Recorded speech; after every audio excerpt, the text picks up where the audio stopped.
আসসালামু আলাইকুম, কেমন আছেন সবাই? নতুন একটি ব্লগে সবাইকে স্বাগত জানাই। আমার গলা শুনে নিশ্চয়ই বুঝতে পেরেছো শরীরটা খারাপ, একটু ঠান্ডা লেগে গেছে, ওটা ইগনোর করো। পর কিন্তু সকালবেলা ঘুম থেকে উঠেই টিফিন করেই বাড়ির উদ্দেশ্যে চলে গিয়েছে। তারপরে আমরা কিন্তু বেরিয়ে পড়েছি আপনাদের জমিনধারে যে পুকুরটা দেখেছিলাম, আমি বলেছিলাম তোমাদেরকে যে ওইখানে যদি মাছ ধরে সেটা তোমাদের সঙ্গে শেয়ার করবো। আর আজকে আব্বা ওইখানে মাছ ধরতে এসেছে আর আমরাও সাথে চলে এসেছি। আমরা কিন্তু সোয়েটার টুপিরা সব কিছুই পরে এসেছি, এতটা ঠান্ডা। কিন্তু আব্বার অবস্থা দেখো গাইস, আব্বা কিন্তু কোনো কিছু গায়ে দেয়নি, জাস্ট হচ্ছে একটা গেঞ্জি পরেছে, পরেই নেমে গেছে শুধুমাত্র আমাদের কথা ভেবে। কারণ আমাদের হচ্ছে সবকিছু যে কিনে খেতে হয়, মাছটাও কিনে খেতে হয়। আর সেখানে হচ্ছে মাছটা কেমন হয়, স্বাদ থাকে না বলে অনেক সময় খাই না। ওই জন্য আমি আসলে আব্বা কিন্তু সবসময় পুকুর থেকে মাছ ধরে আনে। তারপরে এই যে জালটা জড়িয়ে গেছে বলে কতটা পানিতে নেমে এই ঠান্ডাতে আবার জালটা ছাড়াচ্ছে, ভেবেই কিন্তু আমার হচ্ছে গা শিউরে উঠছিল। আর আব্বা তো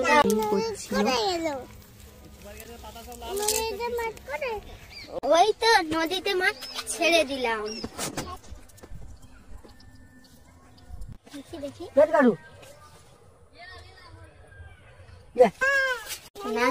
নানু ভাই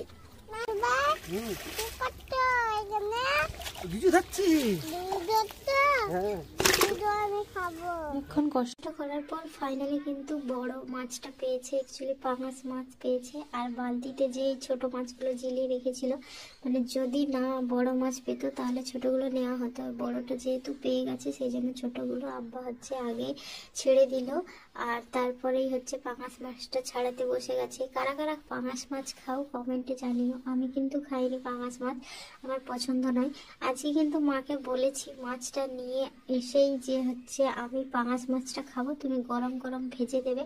সত্যি বলছি গাইস, বাড়ির মাছ মানে ঘরের পুকুরের মাছ স্বাদ কিন্তু অন্যরকম। তারপরে এই যে বাড়ির দেখুন গাইস, এই জায়গাটা আমার কিন্তু সম্ভব হয়নি এইটা দেখানো। এখানে আব্বার মেশিন ছিল, আমাদের হচ্ছে ব্যবসা ছিল, ধান গম চাল ওইগুলো ভাঙানো হতো। এখন সত্যি সরকারের এমন চাপ, ওদের চাপের জন্য কিন্তু আমাদের ব্যবসাটা উঠে গেছে। কারণ কিছু করা না থাকলেও ওদেরকে হচ্ছে প্রথমে 30,000 টাকা সিকিউরিটি মানি দিতে হতো বলে, ওই জন্য এতটা হচ্ছে আমাদের এখন চারদিকে ফিশারি হয়ে গেছে বলে হচ্ছিল না, যেটা তুলে দিয়েছি।